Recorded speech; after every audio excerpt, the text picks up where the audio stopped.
बिस्मिल्लाहिर्रहमानिर्रहीम। अस्सलाम वालेकुम दोस्तों, उम्मीद है आप सब खैरियत से होंगे। तो लास्ट दो वीडियोस में हमने बात की थी एसईओ के बारे में। एसईओ क्या होता है, एसईओ के बेनिफिट्स वगैरह क्या हैं, एसईओ करके जॉब्स वगैरह कौन सी हमें मिल सकती हैं। उसके बाद हमने देखा था एसईओ की टाइप्स कितनी हैं, on page SEO, of page SEO, technical SEO के बारे में थोड़ा सा बताया था। उसके बाद जनाब हमने कीवर्ड रिसर्च के बारे में देखा था, कीवर्ड्स की क्या इंपॉर्टेंस है, कौन से टूल्स होते हैं जिनके ज़रिए हम कीवर्ड्स सर्च कर सकते हैं, कीवर्ड्स की डिफरेंट टाइप्स के बारे में बात की थी हमने।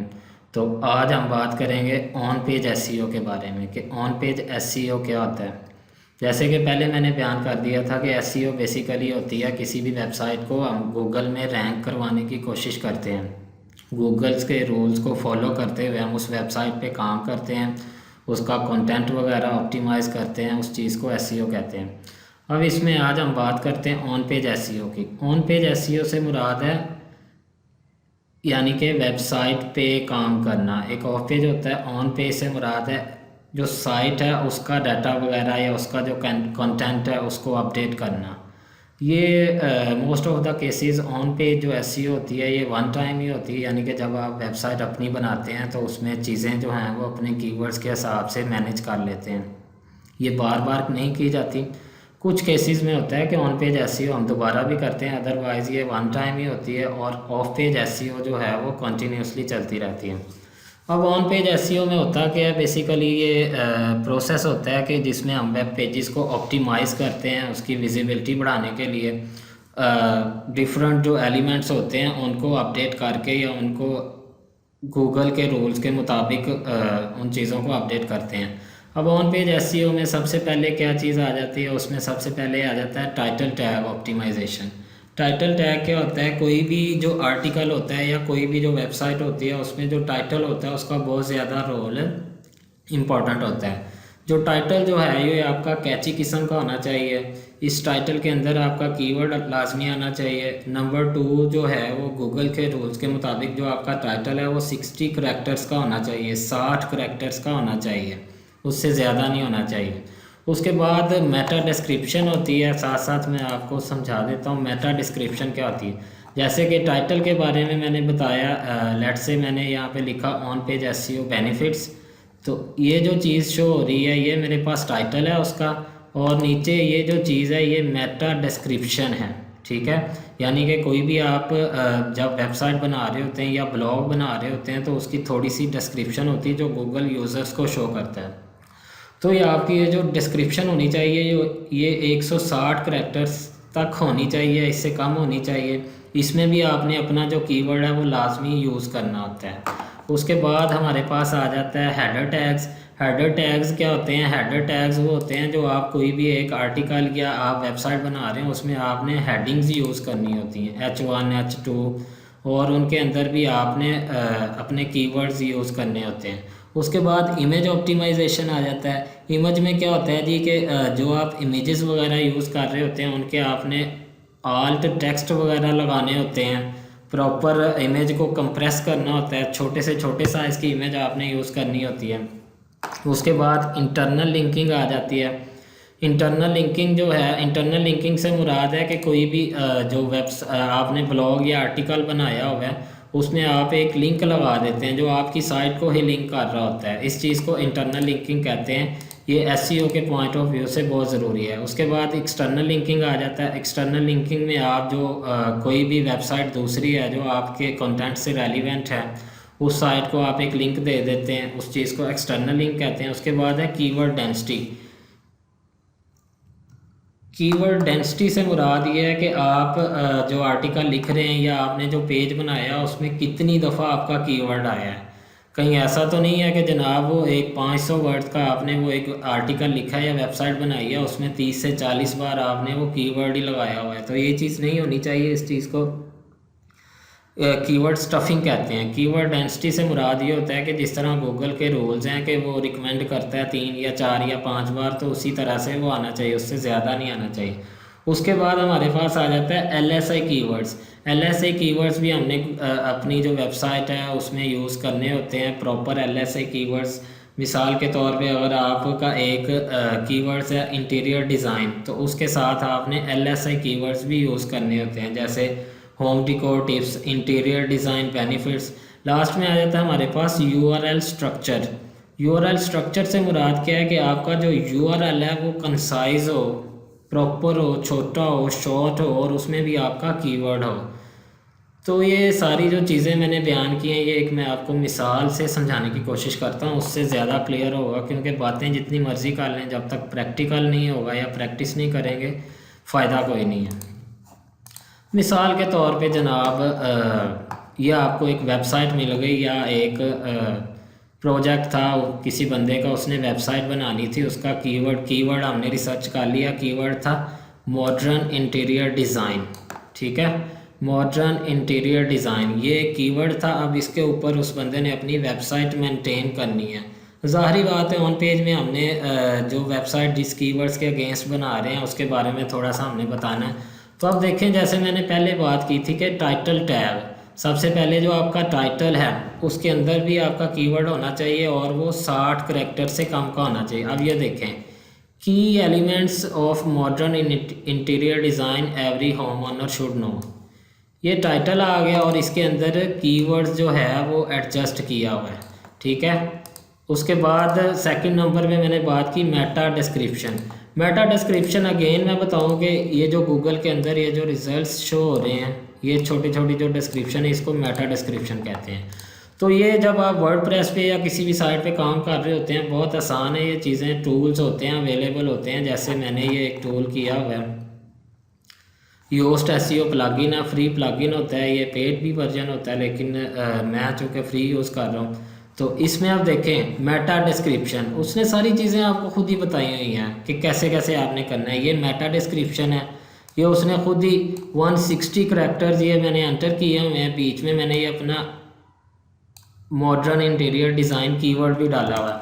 अब जैसे ही मैं अगर ज़्यादा करने की कोशिश करता हूँ तो वो रेड हो जाएगा। लेट से मैं यहाँ पे अगेन लिखता हूँ मॉडर्न इंटीरियर डिज़ाइन बेनिफिट्स, तो देखें वो साथ ही वो यानी कि उसका कलर चेंज हो गया। वो बताना ये चाह रहा है कि ये अब SEO पॉइंट ऑफ व्यू से अच्छा नहीं है। तो इतने जो वर्ड्स आपने लिखे हुए हैं ये काफ़ी हैं।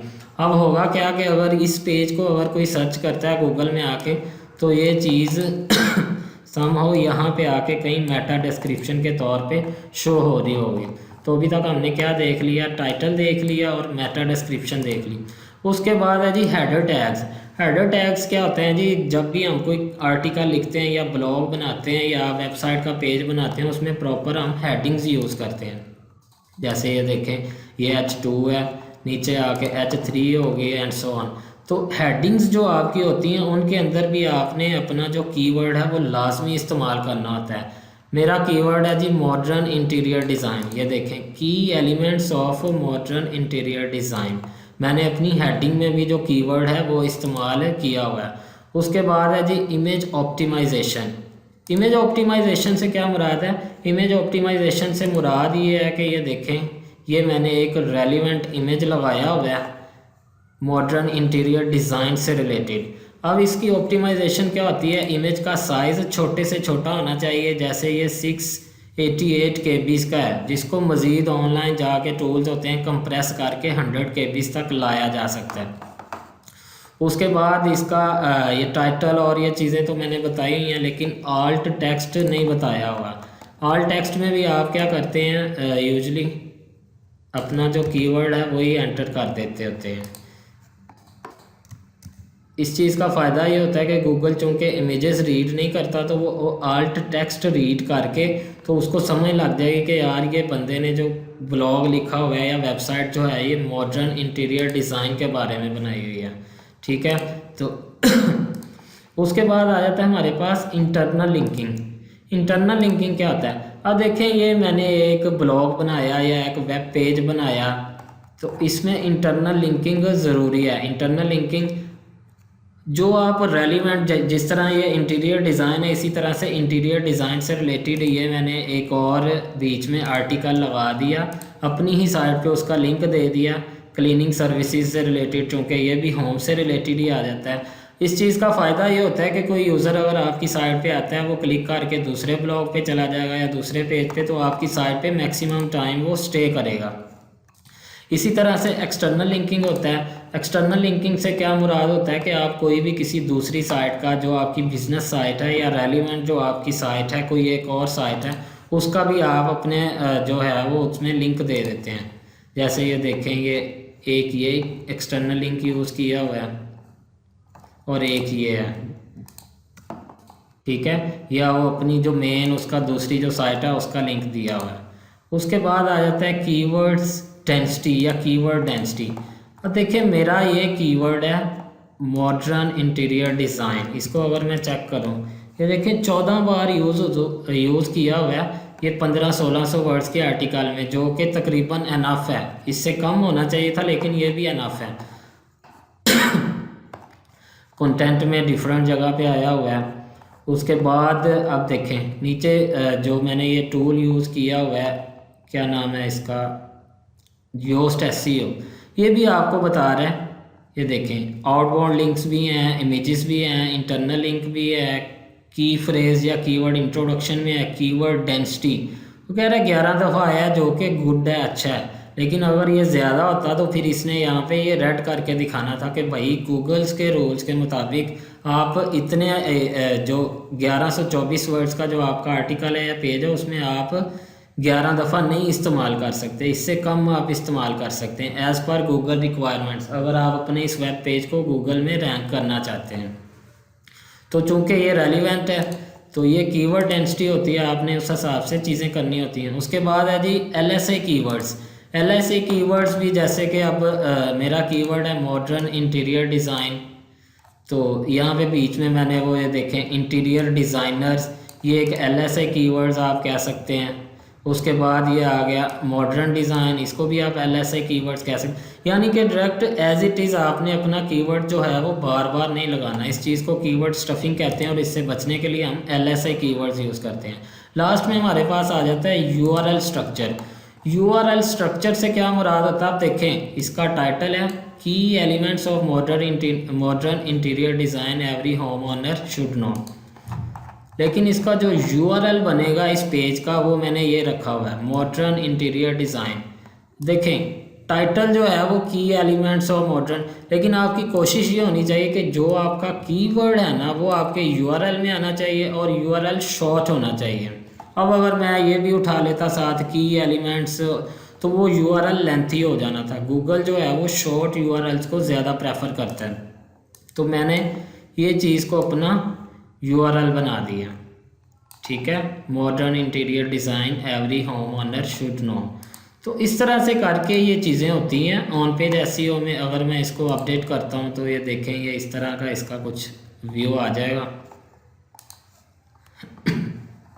ये देखें की elements of modern interior design, ये उसका इमेज आ गया, ये हेडिंग टैग्स आ गया, ये एक्सटर्नल लिंक्स आ गया, ये इंटरनल लिंक आ गया, ये और ये उसका जो है वो क्या नाम है उसका URL आ गया। अब देखें कितना ये एक ज़बरदस्त किस्म का पेज तैयार हो गया या ब्लॉग तैयार हो गया। मॉडर्न इंटीरियर डिज़ाइन गूगल की रिक्वायरमेंट्स के मुताबिक जनाब हमने टाइटल में भी कीवर्ड रखा हुआ है, URL में भी कीवर्ड रखा हुआ है, उसके अलावा हेडिंग्स में भी कीवर्ड डाला हुआ है, जो टेक्स्ट है या बॉडी जो है जो दूसरा हमारा बाकी जो आर्टिकल है या पेज है उसमें भी कीवर्ड रखा हुआ है, ठीक है। उसके बाद हमारा इमेज का जो आल्ट पेज है वो भी, उसमें भी हमने जनाब कीवर्ड यूज़ किया हुआ है, LSA कीवर्ड्स भी यूज़ किए हुए हैं। तो इस तरह से ऑन पेज SEO की जाती है जब हम प्रॉपर कीवर्ड्स को प्लेस कर देते हैं जहाँ पे हमारी रिक्वायरमेंट होती है, तो गूगल उस चीज़ को जल्दी फिर रैंक करता है। क्योंकि SEO का मतलब ही ये है कि गूगल्स के रूल को फॉलो करें और उसके रूल्स को फॉलो करते हुए आप अपनी वेबसाइट मेंटेन करें। अब मिसाल के तौर पे ये तो मैंने आपको एक ब्लॉग पे या एक आर्टिकल की मिसाल दी ना, इसी तरह से अगर कोई बिज़नेस वेबसाइट हो, जैसे मैं लिखता हूँ home cleaning services, let's say ये ओपन कर लेता हूँ मैं। तो अब ये देखें ये सेम उन्होंने भी वही चीज़ की हुई है, यानी कि इनका ये देखें हाल तो इनके यूआरएल में जो है वो क्लीनिंग वगैरह वाला नहीं आया होगा, लेकिन बाकी देखें क्लीनिंग सर्विसेज और काफ़ी सारे कीवर्ड्स जो हैं, चूँकि ये बड़ी वेबसाइट है तो उस हिसाब से उसने अपनी साइट में जगह जगह यूज़ किए होंगे। ठीक है, तो इसी तरह से कोई भी वेबसाइट जब हम बनाते हैं या ब्लॉग बनाते हैं तो ये और भी काफ़ी सारे पॉइंट्स हैं, लेकिन मैंने मेन पॉइंट्स बताए हैं ऑन पेज एसईओ के, कि इन चीज़ों को हमने जहन में रखना होता है। ऑन पेज एसईओ किसी भी साइट की करते हुए, लेट से कोई यूज़र आपको दे देता है कि भाई ये मेरी साइट है, इसकी ऑन पेज एसईओ करवानी है, तो आपने उसका जो कीवर्ड्स है, जो रेलिवेंट कीवर्ड है, वो देख के आपने उसकी सेटिंग करनी होती है। उसके टाइटल टैग में कीवर्ड लगाना है, मेटा डिस्क्रिप्शन में और बाकी चीज़ों में। इस तरह से चांसेस होते हैं कि उसकी वेबसाइट जल्दी रैंक कर जाएगी। बाकी ऑफ पेज एसईओ तो साथ साथ चलती रहती है, लेकिन most of the case chances ये होते हैं कि अगर आप ऑन पेज ही अच्छी कर दें तो ऑफ पेज एसईओ के बगैर ही आपकी साइट रैंक कर जाती है। तो उम्मीद करता हूँ कि आपको वीडियो पसंद आई होगी। अगर वीडियो में कोई चीज़ समझ आई है तो इसको लाइक करें, दोस्तों के साथ शेयर करें, और नेक्स्ट वीडियो में हम टेक्निकल एसईओ के बारे में बात करेंगे। उसके बाद इंशाल्लाह हम ऑफ पेज एसईओ की तरफ मूव कर जाएंगे। तब तक के लिए अल्लाह हाफिज़, थैंक यू।